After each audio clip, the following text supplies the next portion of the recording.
नमस्कार दोस्तों, स्वागत है आपका द्रोणाचार्य दीक्षा के इस लाइव प्लेटफॉर्म पर। और मैं हूं आपके साथ में रामकरण भाटी, हिंदी की क्लास लेकर। जो चतुर्थ श्रेणी कर्मचारी का महासंग्राम चल रहा है और बीएसटीसी, पीटीटी और जितने भी राजस्थान के लगभग सभी कंपटीशन एग्जाम होते हैं, उनमें जो सामान्य हिंदी व्याकरण आती है उस हिंदी व्याकरण को हम डिस्कस करेंगे, उसके बारे में पढ़ेंगे। विस्तार से पढ़ने से पहले आज हमारी जो पहली क्लास है उसमें हम शुरू करेंगे हिंदी में वर्ण विचार। हिंदी की वर्णमाला का जो पहला चैप्टर होता है वर्ण विचार, उससे। और ये मोस्टली गारंटी है कि उससे एक क्वेश्चन तो आता ही आता है हर एग्जाम में। जिस एग्जाम में हिंदी सब्जेक्ट दे रखा हो, वर्ण विचार टॉपिक उसमें दिया हुआ रहता है और उसमें से एक क्वेश्चन तो पक्का आता ही है। तो आज हमारा जो टॉपिक है वह टॉपिक है हमारा वर्ण विचार।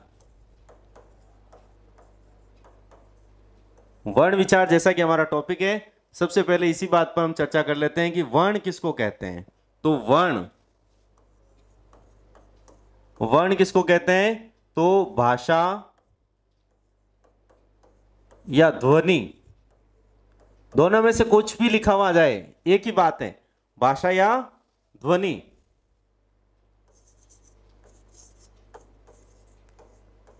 की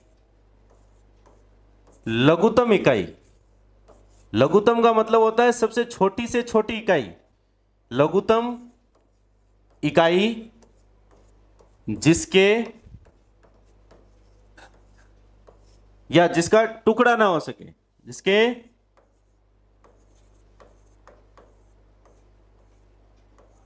टुकड़े ना हो सके,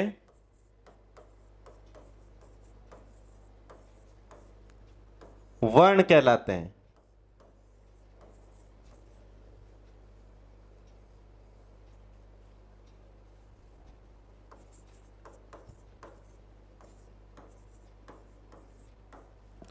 भाषा की सबसे लघुत्तम इकाई है, ध्वनि की सबसे लघुत्तम इकाई। दोनों वर्ड में आपको कंफ्यूज नहीं होना है। एग्जाम में डायरेक्ट सा सिंपल सा सवाल ये भी दे सकते हैं, भाषा की लघुत्तम इकाई को क्या कहते हैं? वर्ण कहते हैं, शब्द कहते हैं, वाक्य कहते हैं। ऐसे तो आपको ध्यान रखना है कि भाषा की जो लघुत्तम इकाई है या ध्वनि की जो लघुत्तम इकाई है उसको वर्ण कहते हैं। उसके बाद में आता है, वर्ण के बाद में वर्णमाला।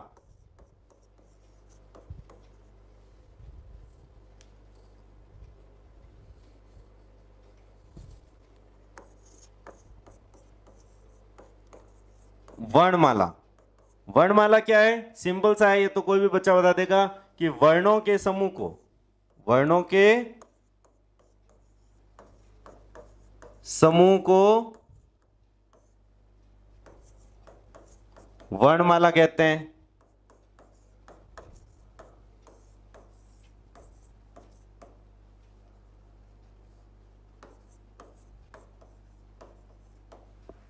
अच्छा, अब हमारी हिंदी की जो वर्णमाला है उसमें क्या क्या शामिल है?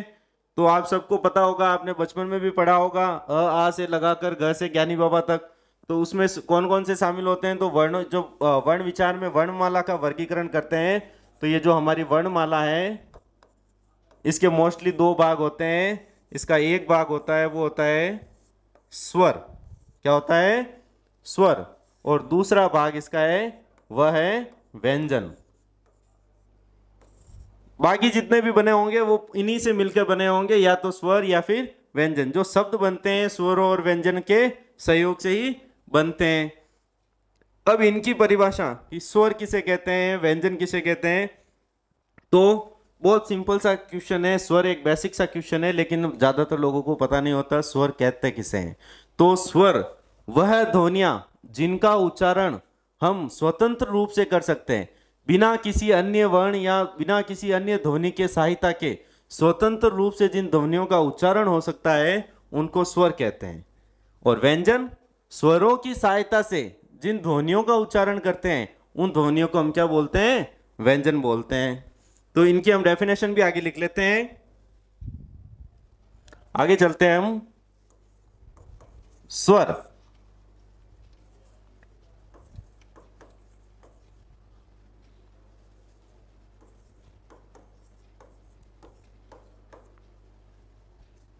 वह ध्वनियां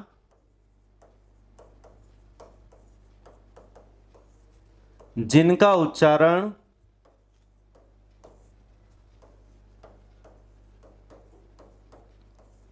स्वतंत्र रूप से किया जा सके, स्वतंत्र रूप से, इसको आप ऑब्लिक में ऐसे भी लिख सकते हो, बिना किसी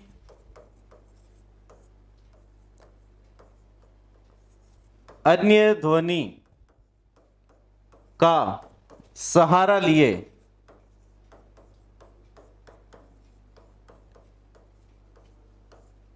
उच्चारित कर सके। उच्चारित यानी बोल सके, उच्चारित कर सके, उन्हें स्वर कहते हैं।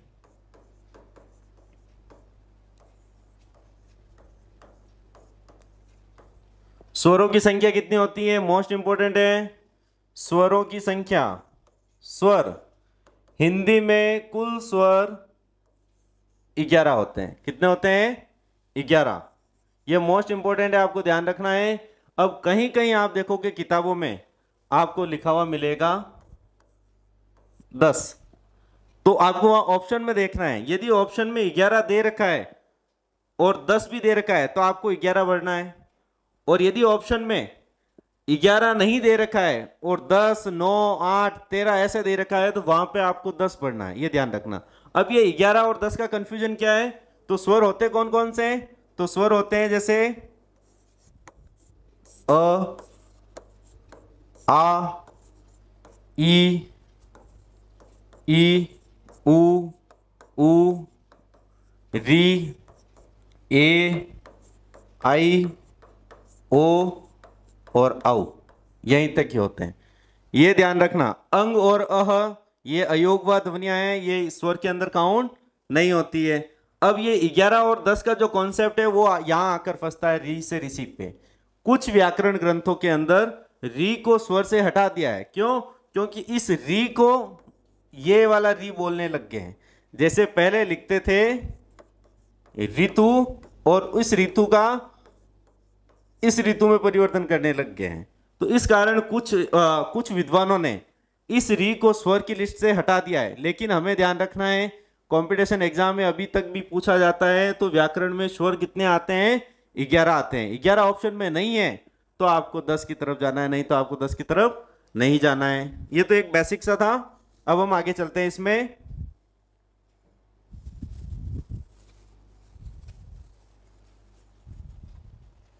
ये जो 11 होते हैं स्वर, इनका भी विभाजन कर रखा है। स्वर भी अलग अलग प्रकार से होते हैं। इनके प्रकार क्या क्या होते हैं? तो स्वर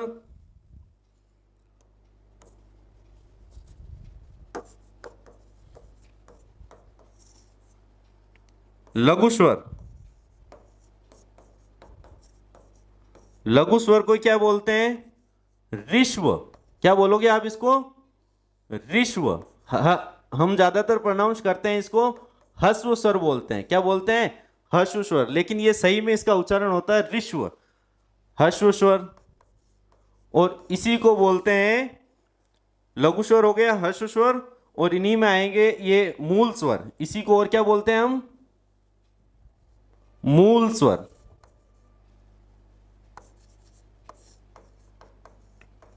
मूल स्वर, ये ध्यान रखना है। अब इधर लघु स्वर, तो इधर क्या आएंगे? दीर्घ स्वर। दीर्घ स्वर, दीर्घ स्वर के अंदर ही आते हैं संयुक्त स्वर। संयुक्त स्वर, ये ध्यान रखना आपको। अब स्वर में हमने देख लिया स्वर दो प्रकार के होते हैं, लघु स्वर, दीर्घ स्वर। लघु स्वर को ही ऋष्व स्वर बोलते हैं, मूल स्वर बोलते हैं, और दीर्घ स्वर को ही संयुक्त स्वर बोलते हैं। इसके अंदर कौन कौन से आते हैं? इसके अंदर आएंगे स्वर आएंगे अ, ई, उ और री। टोटल संख्या कितनी हुई इनकी? 4। दीर्घ स्वर के अंदर कौन कौन से आएंगे? तो पहले हम लेंगे आ, ई, उ,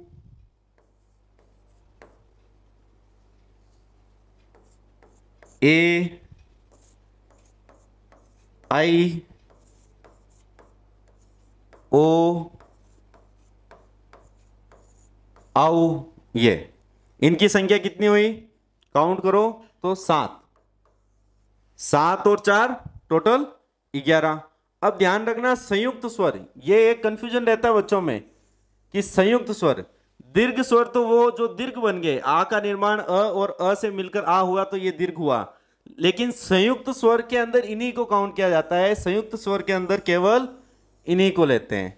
क्यों? क्योंकि ये क्या है कि दो स्वरों के मिश्रण से बने हैं, दो स्वरों के मिश्रण से, इसीलिए इनको बोलते हैं संयुक्त स्वर। तो एग्जाम में पूछे ना तो दीर्घ स्वर में ये सारी आते हैं, लेकिन स्पेशल आपको पूछ ले कि निम्नलिखित में से संयुक्त स्वर कौन सा है, वहां आपको छांटना हो तो इनका ध्यान रखना, ए, आई, ओ और आउ, ये आते हैं संयुक्त स्वर में। तो ये हो गया हमारा स्वरों का सामान्य विभाजन। अभी तो इनमें और विभाजन है, लेकिन ये केवल स्वरों का क्या है, एक सामान्य विभाजन है। उसके बाद में हम देखते हैं व्यंजन। सॉरी, हम पहले स्वरों का विभाजन देखते हैं आंतरिक प्रयत्न के आधार पर।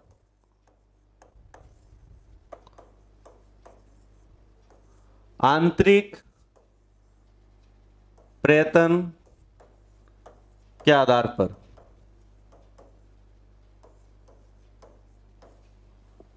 इसमें क्या होता है, इसमें आते हैं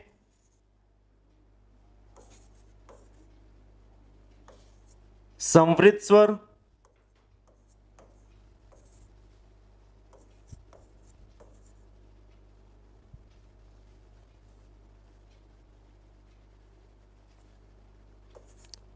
अर्ध संवृत स्वर,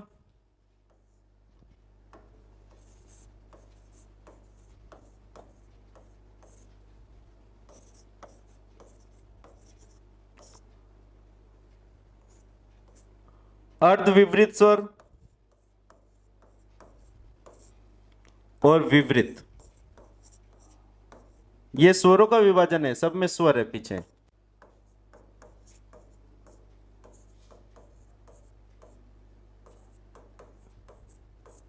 ये एक सारणी बना लोगे आप तो आपको इजीली सारा समझ में आएगा, नहीं तो ये एग्जाम में सबसे डिफिकल्ट होता है, गलतियां होने के चांस है। यदि एग्जाम का पेपर नॉर्मल लेवल का रहेगा तो आपको इनमें से नहीं पूछेंगे, लेकिन यदि डीप लेवल का एग्जाम रहा हिंदी का तो आपको इनमें से पूछेंगे कि संवृत स्वर कौन से होते हैं, अर्ध संवृत कौन से होते हैं, अर्ध विवृत कौन से होते हैं और विवृत स्वर कौन कौन से होते हैं। इसी में हम और वर्गीकरण ले लेते हैं स्वरों का, अग्र स्वर, मध्य स्वर और पश्च स्वर।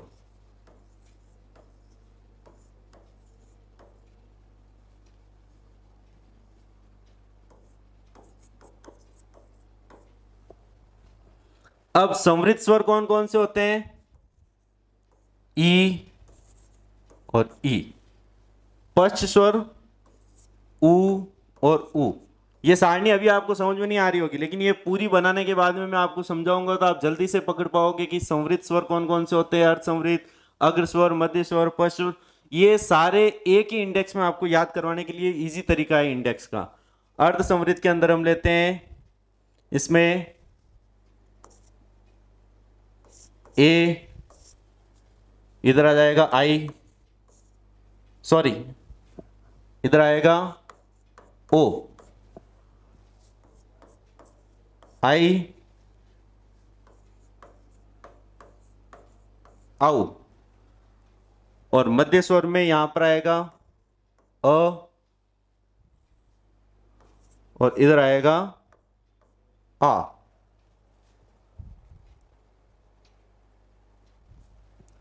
अब आप इसको देखो, एक बार पहले आप इसका स्क्रीनशॉट ले लो ताकि आपको बाद में मैं इसको डिटेल में समझा लूं। चलो, तो अब मैं आपको समझाता हूं इसमें कि संवृत स्वर कौन कौन से होते हैं। हमें पूछे कि संवृत स्वर ई उ, ये संवृत स्वर होते हैं। अर्ध संवृत स्वर कौन कौन से होते हैं, ए और ओ।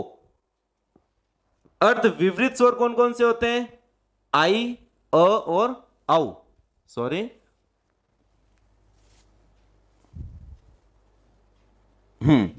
अर्ध विवृत स्वर कौन कौन से होते हैं, आई, अ और आउ। और विवृत स्वर एक ही होता है, वो कौन सा होता है? आ। ये तो पर्यटन के आधार पर पूछते हैं। ये संवृत, अर्ध संवृत, ये होते क्या है? ये हमारी मुंह की आकृति के आधार पर होते हैं कि किसमें संवृत ई जिसमें हमारा मुंह कम खुलता है, विवृत वो होते हैं जिसमें हमारा मुंह ज्यादा खुलता है, आ पूरा मुंह खुलता है, और अर्ध विवृत में जिसमें आधा मुंह खोलना पड़ता है, अर्ध संवृत में यही रहता है जिसमें हमें कम मुंह खोलना पड़ता है, और संवृत में बहुत ही कम, जैसे कि ई जिसमें मुंह बंद करके बोलने पड़ते हैं, ऊ हमें होठों की आकृति संवृत हो जाती है, सिकुड़ जाती है, विवृत में फैल जाती है, जैसे मैं बोलूं आऊ, मुंह खोलना पड़ता है मुझे, अर्ध विवृत है आधा खोलना पड़ता है, आ पूरा खोलना पड़ता है, इसी कारण इनके ये नाम है। हमें तो उनमें नहीं जाना है, आपको मुंह से डिजाइन बनाने में नहीं देखना, आपको तो एग्जाम में याद करना है। एग्जाम में पूछ ले विवृत स्वर कौन सा है? आ। अर्ध विवृत स्वर कौन से होते हैं? ए, आई, अ और आउ। एग्जाम में क्वेश्चन इस टाइप से आएगा, निम्नलिखित में से कौन सा अर्ध विवृत स्वर नहीं है? जैसे मैं आपको बताऊं, आप यहां से देखो, मैं यहां क्वेश्चन लिख के आपको बताता हूं एग्जाम में किस टाइप से आएंगे।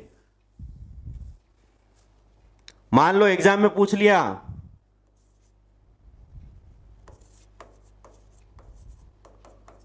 अर्ध विवृत स्वर नहीं है, इतना सही पूछेंगे, नहीं है, ऑप्शन में दे देंगे अ ऑप्शन में आपको दे दिया आई, ब में दे दिया आपको अ, स में आपको दे दिया आउ, और द में आपको दे दिया आ। अब आप कंफ्यूजन हो जाओगे कि किसको करें, तो ये ध्यान रखना है कि जैसे अब अर्ध विपरीत स्वर नहीं है तो हमारा इसमें आंसर कौन सा हो जाएगा? द। इस टाइप के उसमें क्वेश्चन बनेंगे आपके, ये आप ध्यान रखना। अब जरूरी नहीं अर्ध विपरीत का ही पूछे, आपको ऐसे भी पूछ सकता है निम्नलिखित में से कौन सा। अब जैसे यही क्वेश्चन है हूबहू, और मैं इसको इतना सा कर दूं, अर्ध को हटा दूं और नहीं को हटा दूं, विपरीत स्वर है निम्नलिखित में से कौन सा विपरीत स्वर है, तो भी इसका आंसर कौन सा होगा? द, क्योंकि आ क्या है? विपरीत स्वर है। इस टाइप के इसमें क्वेश्चन बनेंगे। तो ये स्वरों का वर्गीकरण है। अच्छा, अब ये ऊपर वाले क्या है? अग्र स्वर, मध्य स्वर, पश्च स्वर। ये स्वरों के उच्चारण स्थान कि ये जीभ के कौन से हिस्से से उच्चारित होते हैं।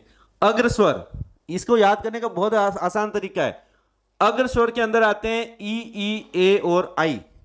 मध्य स्वर में केवल एक ही आता है, वो है अ, और पश्च स्वर में आते हैं उ, ओ, औ, आ।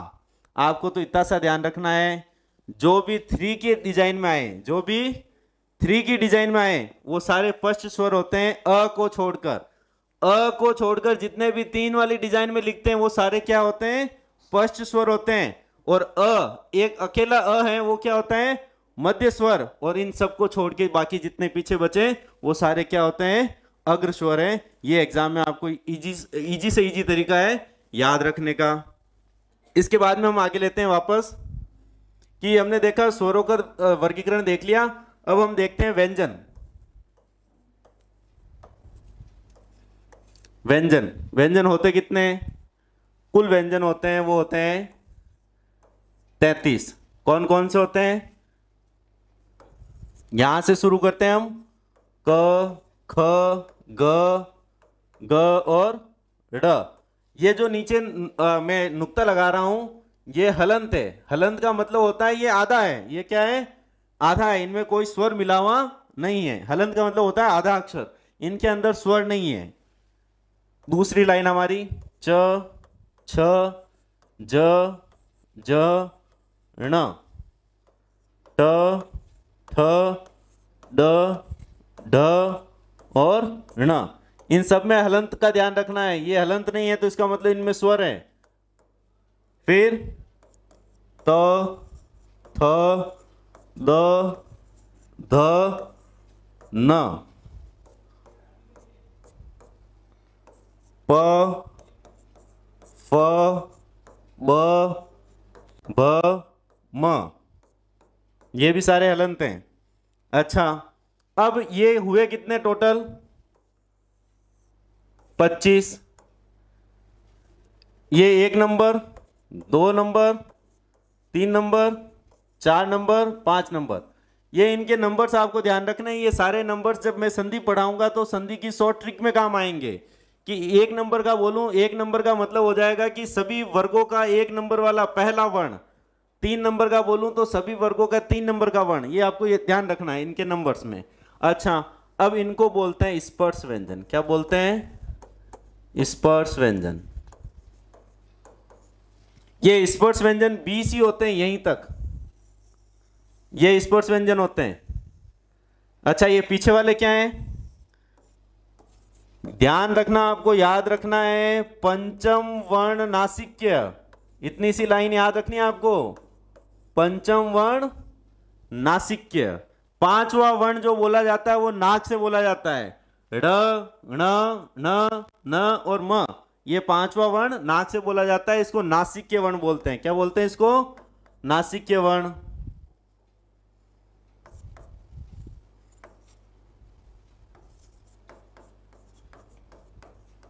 नासिक्य वर्ण। चलो, इनके बाद में अब हमारे पास कौन कौन से बचे हैं? अब बचा हमारे पास य, र, ल, व। इसको आप लिख लोगे अंतस्थ वर्ण।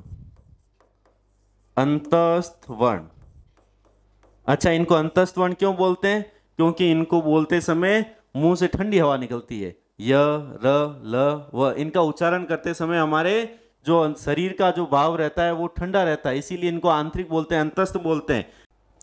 अंतस्थ वर्ण के बाद में आते हैं ऊष्म वर्ण। ऊष्म वर्ण में श, श, श और ह। इनको ऊष्म इसीलिए कहते हैं क्योंकि मुंह से बोलते समय गर्म हवा आती है, इनको ऊष्म वर्ण कहते हैं। हमें तो हवा का ध्यान नहीं, आपको तो इतना से ध्यान रखना है, ये ऊष्म वर्ण है। एग्जाम में क्वेश्चन आएगा, निम्नलिखित में से कौन सा ऊष्म वर्ण है? आपको दे देंगे छ, र, ध और श, तो स क्या है? ऊष्म वर्ण। इसको आपको ध्यान रखना है। अच्छा, यहां से हम यहां तक चले, कितने हुए? 25। तो ये वाले हो गए, यहाँ पे 4 ये हो गए और 4 ही ये हो गए। 25 और 4 कितने हुए? टोटल हम इनकी जोड़ करेंगे, 25 + 4 + 4 तो टोटल हो गए 33। तो व्यंजन की संख्या टोटल कितनी होती है? 33। इस बात को आपको ध्यान रखना। सिंपल सा क्वेश्चन आ जाएगा कि व्यंजनों की संख्या होती है 33, 44। आपको कंफ्यूज नहीं होना है, व्यंजन की संख्या कितनी होती है? 33। व्यंजन की बोल रहा हूं। और यदि ऐसे एग्जाम में क्वेश्चन आ जाए कि हिंदी वर्णमाला में कुल कितने वर्ण होते हैं, कुल कितने वर्ण होते हैं, तो आपको यह ध्यान रखना, वर्णमाला, जब वर्णमाला की बात हो रही है तो इसमें स्वर और व्यंजन दोनों आ रहे हैं। तो हमारे पास हो जाएंगे, इधर देखो 11 तो स्वर प्लस 33 व्यंजन, दोनों को जोड़ेंगे तो टोटल वर्ण कितने होते हैं? 44। टोटल वर्ण कितने होते हैं? 44। ये हिंदी वर्णमाला पूरा, यदि वर्णमाला का पूछे जिसमें स्वर प्लस व्यंजन दोनों को जोड़े तो हमारे पास टोटल वर्ण आते हैं, वो कितने आते हैं? 44। व्यंजन का पूछे तो 33, स्वर का पूछे तो 11। इस बात को आपको ध्यान रखना है। अच्छा, यहां तक तो लिख लिया, लेकिन पीछे क्या क्या बच गया अब हम देखते हैं। तो हमारे पास जब हम छोटे थे, हमने पाराखड़ी पढ़ी होगी आपने, तब आपने देखा होगा। तो इसमें पीछे क्या बचा, तो वो हम आगे देखते हैं। इधर पीछे बच गया एक तो श, त्र और ज्ञ, ये पीछे बच गए। इनको क्या कहते हैं? इनको कहते हैं संयुक्ताक्षर। इनको क्या बोलते हैं? संयुक्ताक्षर। संयुक्ताक्षर। इनको वर्णमाला में काउंट नहीं किया जाता है। कारण क्या है कि ये जो वर्ण बने हैं वो इन्हीं में से मिलकर बने हुए हैं। जैसे ये श, ये स किससे मिलकर बन रखा है? तो ये बन रखा है क और श से। ये किससे बना है? ये बना है त और र से। ये ज्ञ किससे बना है? ये बना है ज प्लस ण। ज्ञ हम बोलते हैं ज्ञ, ये होता है ज्ञ। ये ध्यान रखना आपको। तो ये संयुक्ताक्षर है। इसके अलावा एक और संयुक्ताक्षर होता है, वो होता है स्र। ये होता है स और र। ये ध्यान रखना। मूल रूप से तो ये 4 संयुक्ताक्षर होते हैं, वरना जितने भी जो भी संयुक्त जुड़ गए वो सारे संयुक्ताक्षर होंगे। जो 2 वर्ण यदि आपस में जुड़ गए तो वो संयुक्त होंगे। मोस्टली जो काम में लेते हैं ये 4 संयुक्ताक्षर हिंदी में हम काम में लेते हैं। अब हम देखते हैं व्यंजनों का वर्गीकरण या हिंदी वर्णमाला का इनका वर्गीकरण बाह्य पर्यटन के आधार पर, बाह्य पर्यटन के आधार पर। तो ये तो हमने देख लिया सामान्य वर्गीकरण। अब हम देखते हैं इनमें वापस डिटेल में इनको हम लिख लेते हैं। व्यंजनों के वर्गीकरण में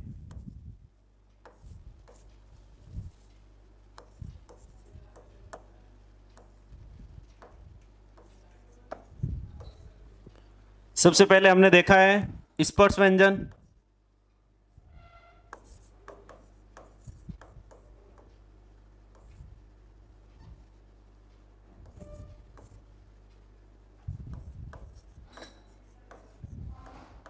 स्पर्श व्यंजन 20 होते हैं।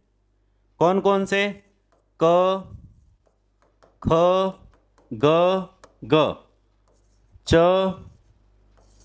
छ, ज, ज, ट, ठ, ड और ढ,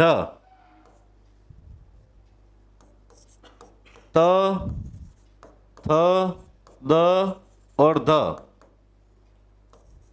प, फ, ब और भ। पीछे बचे दूसरे नंबर पे आएगा नासिक्य।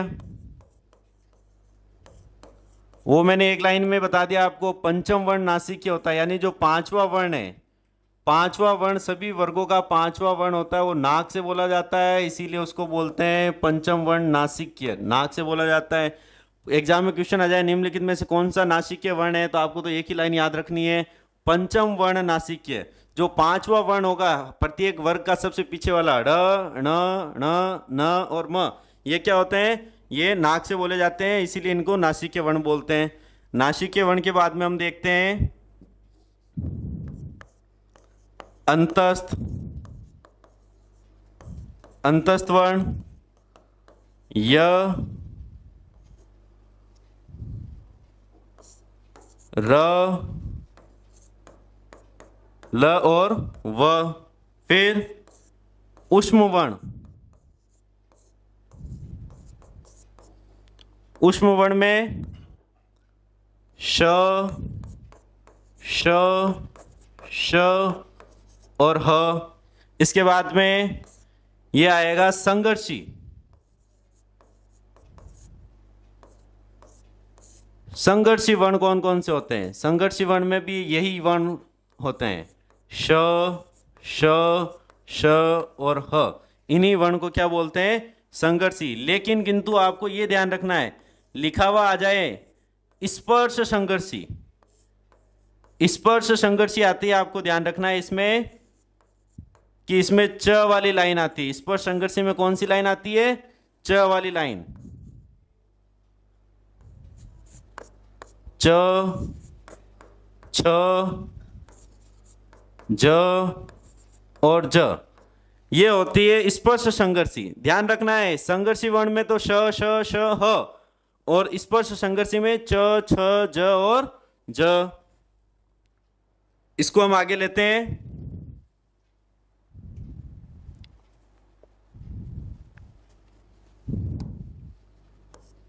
इसके बाद में पीछे हमारे पास कौन से बचे हैं? तो जैसे पार्श्विक,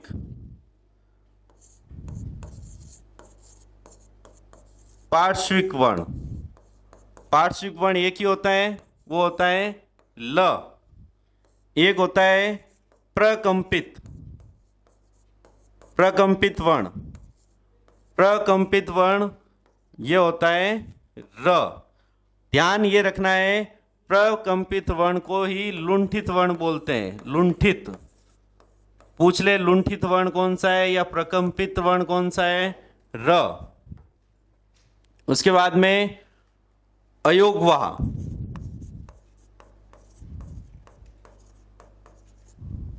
अयोगवाह में कौन से आते हैं? अंग, अह, ये आते हैं अयोगवाह में। फिर आएगा जीवामूलक,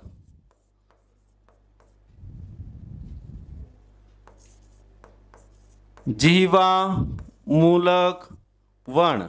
जीवामूलक वर्ण किनको बोलते हैं? तो जिनमें नुक्ता लग जाए, क, फ, ये देखो यहाँ ये जो चिन्ह बनाया हुआ है छोटा सा, इसको नुक्ता बोलते हैं। ये नुक्ता लगा हुआ है तो उस वर्ण को हम बोलेंगे जीवामूलक वर्ण। ये व्यंजन का सामान्य वर्गीकरण है। ये व्यंजन का क्या है? सामान्य वर्गीकरण है, आंतरिक पर्यटन के आधार पर है। इनमें से क्वेश्चन पक्का आता है। पार्श्विक वर्ण कौन सा है, प्रकंपित वर्ण कौन सा है, लुंठित वर्ण कौन सा है, ऊष्म वर्ण कौन सा है, इनके क्वेश्चन बनते हैं। इसके बाद में जो व्याकरण में आता है वो आता है कि कंपन के आधार पर वर्णों का वर्गीकरण। आगे की स्लाइड में हम देखते हैं। आप चाहो तो इसका स्क्रीनशॉट ले लो और बाद में हम इसको देखते हैं।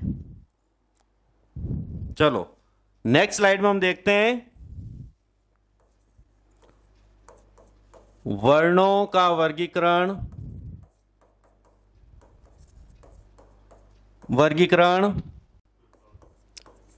कंपन के आधार पर।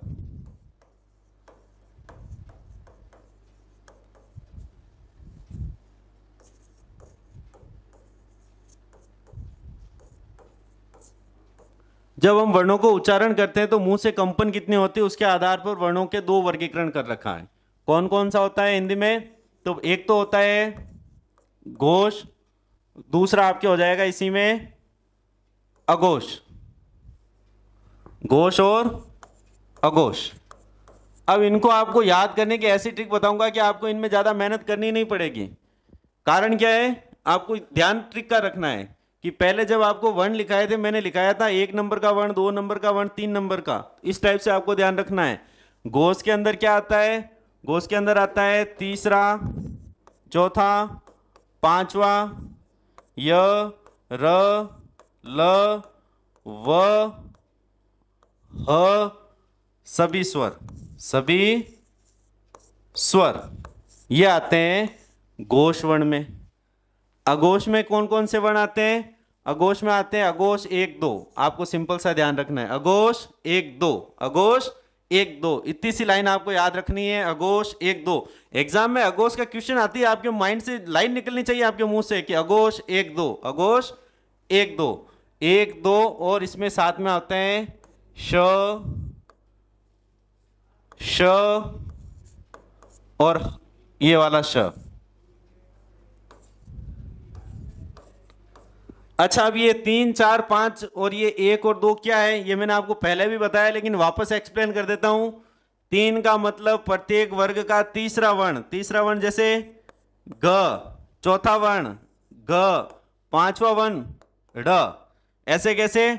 च वाली लाइन में तीसरा वर्ण ज और पांचवा वर्ण न। ऐसे कैसे? ट वाले वर्ग के अंदर ड, ढ और ण। ऐसे कैसे? द, ध, न, ब, म।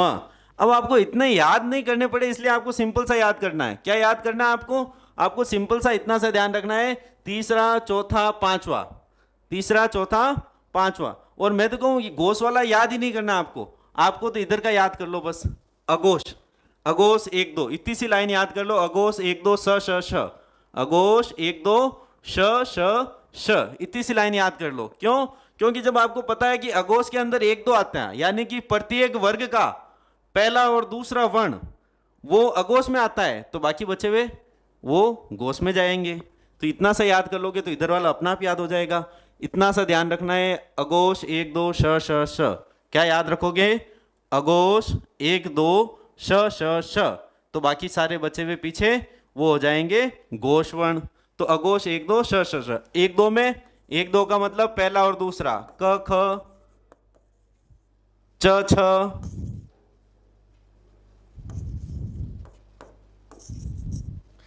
ट ठ, त थ और प फ। साथ में इतना सा ध्यान रखना है, स्वर किस में आते हैं? घोष में। अघोष में नहीं आते। मैंने बोला ना, जो पीछे बचा वो सारा घोष में आएगा, यानी अघोष में स्वर नहीं आते हैं तो वो किस में जाएंगे? घोष में। तो ध्यान रखोगे, ये वर्णों का वर्गीकरण मोस्ट इंपॉर्टेंट है। और आपको इतना सा ध्यान रखना है, कंपन के आधार पर घोष और अघोष दो वर्गीकरण। घोष और अघोष में 1 2 श अघोष, अघोष 1 2 श। क्या लाइन याद रखोगे? अघोष 1 2 श, यानी कि 1 2 और श ये किस में आते हैं? अघोष वर्ण में आते हैं। अब बाकी पीछे बचे हुए 3 4 5 य र ल व ह और सभी स्वर ये किस में आ जाएंगे, घोष वर्ण में आ जाएंगे। ये आपको ध्यान रखना है। ये हमने कर लिया वर्णों का वर्गीकरण कंपन के आधार पर। आप चाहो तो इसका स्क्रीनशॉट ले लो ताकि आपको आसानी से याद हो। नेक्स्ट हम लेते हैं इसमें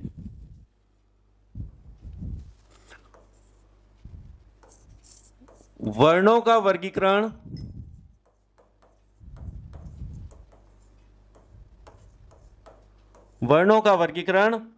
वायु के आधार पर। किसके आधार पर, वायु के आधार पर। वायु के आधार पर भी दो टाइप के होते हैं। अब ये वायु के आधार पर आपको समझ में नहीं आ रहा होगा, तो ये ऐसा होता है कि कौन से स्वर को बोलते समय मुंह से कितनी हवा निकलती है, पेट से कितनी हवा लेते हैं, इसके आधार पर भी वर्गीकरण कर रखा है। तो ये वायु के आधार पर, और एग्जाम में वायु के स्थान पर ऐसा भी आ सकता है प्राण के आधार पर। प्राण के आधार पर, क्योंकि जो हम श्वास लेते हैं उसी को तो हम प्राण बोलते हैं हमारे। वायु के आधार पर हो या प्राण के आधार पर हो, एक ही बात होती है। इसमें कौन कौन से दो वर्गीकरण है, इसमें दो वर्गीकरण है, अल्प प्राण, दूसरा होगा वो होगा महाप्राण। क्या होगा ये, महाप्राण। बहुत इजी है इसमें भी याद करने का। ये बताओ दुनिया में महान आदमी कितने होते हैं? क्या घर घर में महान आदमी होते हैं? नहीं होते हैं। तो इतने सिंपल ट्रिक है, महाप्राण 2-4। महान आदमी कितने होते हैं? 2-4 होते हैं। गांव में पूरे 2-4 होते हैं। तो आपको सिंपल सा ध्यान रखना है, महाप्राण में 2-4। महाप्राण में क्या याद रखोगे आप, 2-4। 2-4 आ गया। फिर इधर पिछली बार हमने जब घोष और अघोष लिखा था तो 1-2 के साथ में लिखा था, तो इस बार भी लिखेंगे श श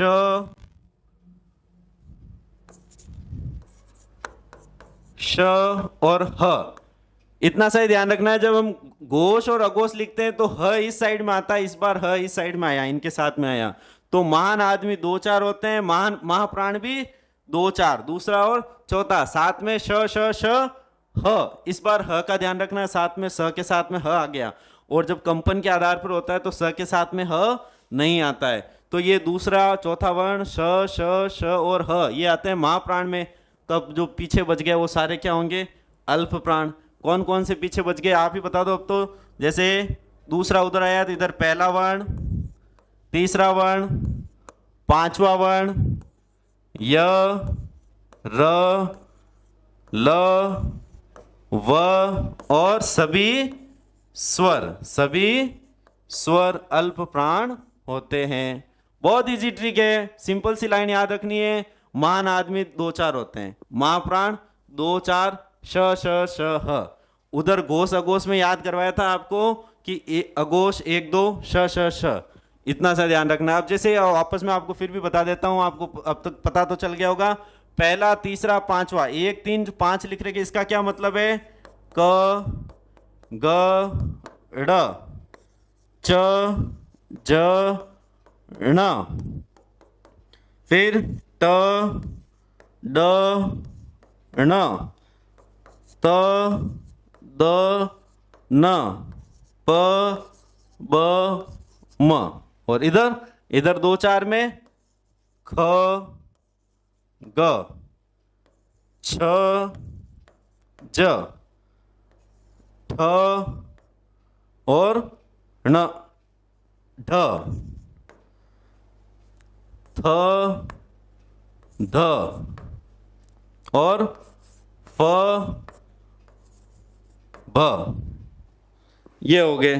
तो इनको बोलते हैं अल्प प्राण और इनको बोलते हैं महाप्राण। ये वर्गीकरण किसके आधार पर है, वायु के आधार पर, प्राण के आधार पर। मुंह से निकलने वाली वायु के आधार पर अल्प प्राण और महाप्राण। सिंपल सी लाइन याद रखनी है आपको। जो महान आदमी होते हैं वो 2-4 ही होते हैं, तो महाप्राण भी 2-4 श श श ह। और बाकी बचे हुए सारे अल्प प्राण। बाकी कौन कौन से बचे, पहला वर्ण, तीसरा वर्ण, पांचवा वर्ण, य र ल व और सभी स्वर अल्प प्राण होते हैं। ये वर्णों का वर्गीकरण हो गया हमारे वायु के आधार पर। आप चाहो तो इसका भी स्क्रीनशॉट ले लो।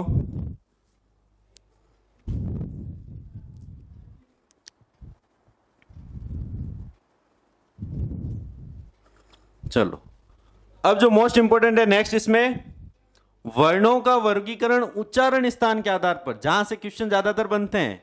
क्वेश्चन ही आपका यहीं से बनेगा मोस्टली, तो चांस है।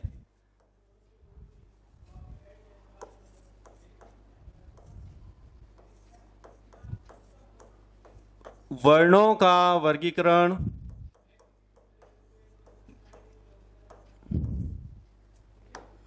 उच्चारण स्थान के आधार पर।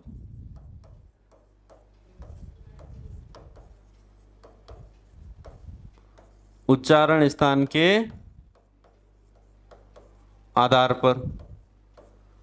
अब उच्चारण स्थान यानी कि मुंह के कौन से भाग से वो उच्चारित होते हैं, इनके अंदर संस्कृत के अंदर ट्रिक दे रखी है। यदि आप डायरेक्ट याद कर सको तो ठीक है, नहीं तो मैं आपको जो ट्रिक लिखवा रहा हूं उसके अकॉर्डिंग आपको याद करनी है। पहला जो होता है आपको याद रखना है अकूह विसर्जनानाम कंठ। अब ये संस्कृत की ट्रिक है, पूरी सही मैंने लिखी या नहीं लिखी इसकी भी गारंटी नहीं, लेकिन हमें तो केवल ट्रिक से इतना सा ध्यान रखना है कि हम इससे वर्ण पहचान सके। क्या पहचान सके? वर्ण।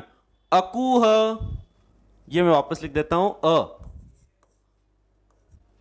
अकूह विसर्जनाना कंठ। इसमें क्या क्या आता है?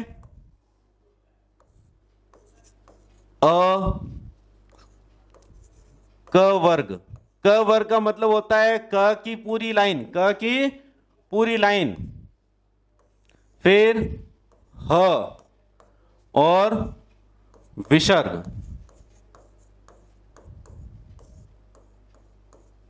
इनका उच्चारण क वर्ग, ह और विसर्ग, इनका उच्चारण स्थान कहां से होता है? कंठ से होता है। या तो आप ऐसे याद कर लो क ह और विसर्ग, या लाइन ये याद कर लो अकु विसर्जनाना कंठ। दूसरा होता है इचुषाणाम तालु। तालु यानी तालव्य। इचुषाणाम तालु, ये संस्कृत का श्लोक सूत्र होते हैं। सूत्र गलत भी हो सकता है, लेकिन आप इसमें मत जाना, हमें तो ट्रिक में जाना है कि हमें इस ट्रिक से याद हो जाना चाहिए। अब ई से इसमें जैसे यहां पर आ रखा है, और आ दोनों मानना आप इसमें। अब ई में भी ई और दीर्घ ई दोनों। ई इधर आ गया च, तो पूरा च वर्ग, च वर्ग। फिर आ गया य, फिर आ गया श। इचुषाणाम तालु यानी कि ई, च वर्ग, य और श, इनका उच्चारण कहां से होता है? तालु से होता है। तालु के स्थान पे तालवे भी लिखा हुआ है, तो एक ही बात है, तालवे। ये तालु से बोले जाते हैं। तीसरा हम इसमें देखते हैं ऋटुषाणाम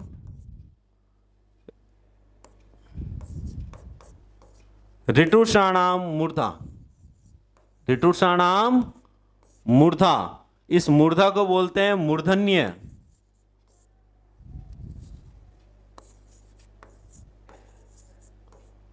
मूर्धन्य, मूर्धा लिखा हुआ है या मूर्धन्य लिखा हुआ है, आपको दोनों एक ही होते हैं। अब इसमें कौन कौन से वर्ण शामिल रहते हैं, तो यहां हम देखते हैं। इसमें री का मतलब री, ट का अर्थ हो गया पूरा ट की पूरी लाइन, ट वर्ग, ट ठ ड ढ ण, ये पूरा। फिर ये ऊपर का र, ये जो यहां पर दे रखा है, मैं आपको बता दूं इसमें हाईलाइट करके, ये जो री दे रखा है, इसको आपको ध्यान रखना है कि ये जो र, ये प्रेजेंट करता है यहां पे इसको, र को। फिर श, ये सारे री, ट वर्ग, र और श, ये सारे किस में आते हैं? ये आते हैं मूर्धन्य में। मूर्धन्य या मूर्धा दोनों लिखे हुए आ सकते हैं, आपको ध्यान रखना है। तो ये हुआ, जैसे पहले का सूत्र ध्यान रखोगे, अकु विसर्जनाय कंठ, इचुषाणाम तालु, ऋटुषाणाम मूर्धा, बैठ के इनको 2-3 बार बोलोगे तो आपको ऐसे ही याद हो जाएंगे, और जब ये याद हो जाएंगे तो आप आराम से पता कर सकते हो कि इसका उच्चारण स्थान कौन सा है। अगला हम लेते हैं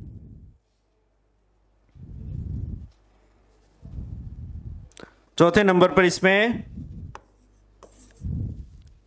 लितुलसा नाम दंत्य।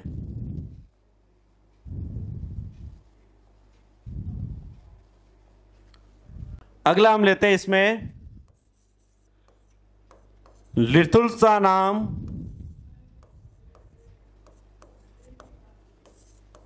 दंत। इसमें कौन कौन से, इसमें हम लेंगे दंत्य में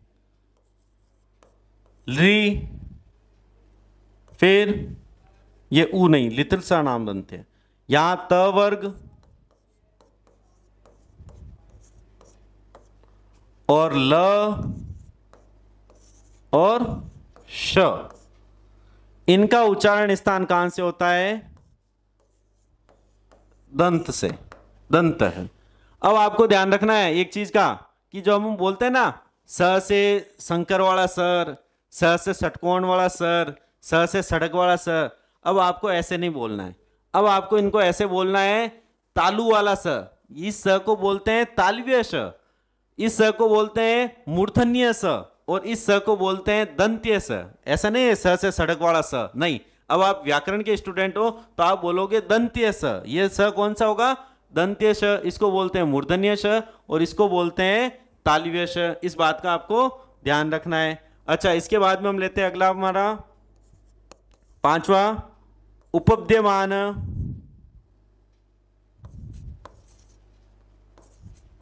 उपपद्यमान औष्ठ्य,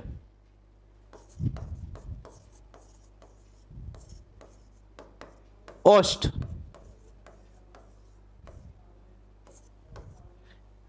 इसमें कौन कौन से, ऊ, दोनों ऊ और प वर्ग, बस इतना सा ध्यान रखना है। प वर्ग का मतलब प, फ, ब, भ, म, ये पूरे, इनका उच्चारण स्थान क्या हो जाएगा, औष्ठ, औष्ठ यानी होठ, औष्ठ। तो ये ध्यान रखना, ये उच्चारण स्थान हुए हमारे कौन कौन से, पहले सबसे पहले कंठ आया था, अकु विसर्जनाय कंठ, फिर इचुषा नाम तालु, ऋतुषा नाम मूर्धा, लितुलसा नाम दंत, उपपद्यमान औष्ठ्य। इसमें उ और प वर्ग जो आता है वो किसमें आता है, औष्ठ में आता है। ये जो श्लोक है ये संस्कृत के थोड़े क्रिटिकल है, मैंने इनको हिंदी में जैसे तैसे एडजस्ट करके जितना याद हुआ उतना आपको बताया है, लेकिन ध्यान रखना हमें इस श्लोक में नहीं जाना है, इस सूत्र में नहीं जाना है, हमें तो बस पहचान में जाना है कि हमें एग्जाम में इजीली पहचान कैसे हो सके, इस बात का हमको ध्यान रखना है। इसके बाद में हम आगे लेते हैं, आगे छठा है हमारा नासिक्य वर्ण, जो आपको बता ही दिया है पहले, नासिक्य वर्ण जिनका उच्चारण नाक से होता है, तो पंचम वर्ण नासिक्य, पंचम वर्ण नासिक्य, पंचम वर्ण नासिक्य में पांचवे वर्ण सारे ड, ण, ण, न और म, ये सारे पंचम वर्ण नासिक्य किस में आते हैं, ये उच्चारण स्थान में इनमें नासिक्य में आते हैं। फिर आते हैं एद तो कंठ तालु, फिर आपको ध्यान रखना है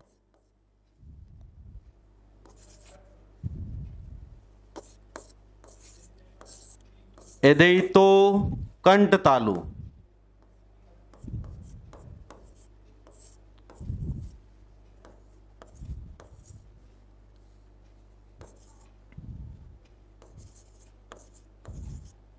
कंठ तालु, ये संस्कृत का सूत्र है। मूल रूप से ये ध्यान रखना है किसका उच्चारण, कंठ प्लस तालु, कंठ प्लस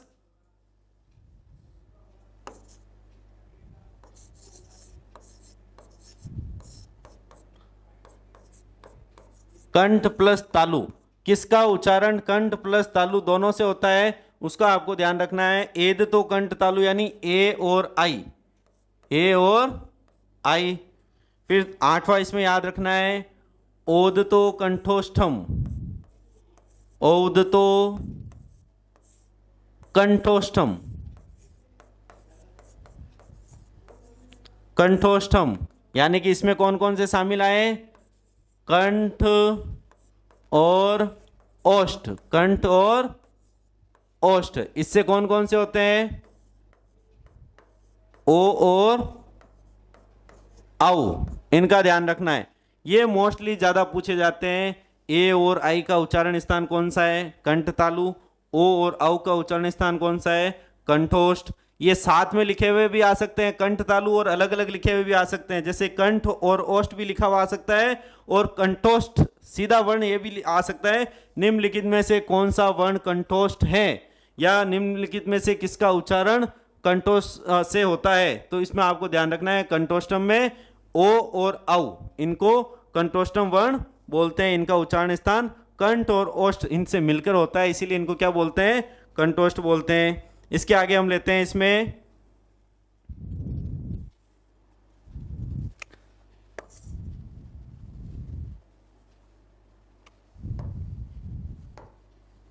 नम्मा, हमारे पास इसमें दंतोष्ठ। दंतोष्ठ, इसमें क्या क्या शामिल होता है?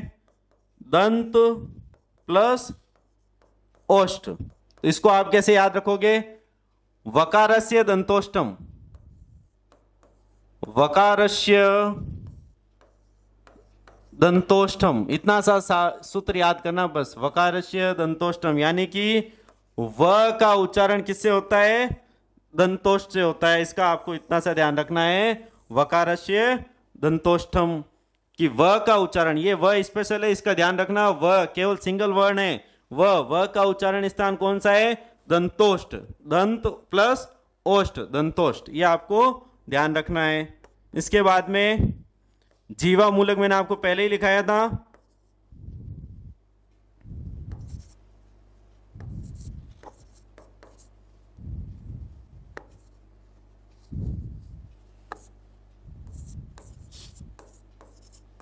जीवा मूलक, जीवा मूलक में कौन कौन से आते हैं?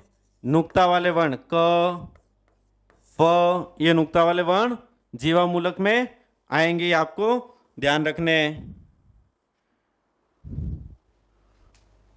और इसमें एक वर्ण और ऐड कर देते हैं हम, ख।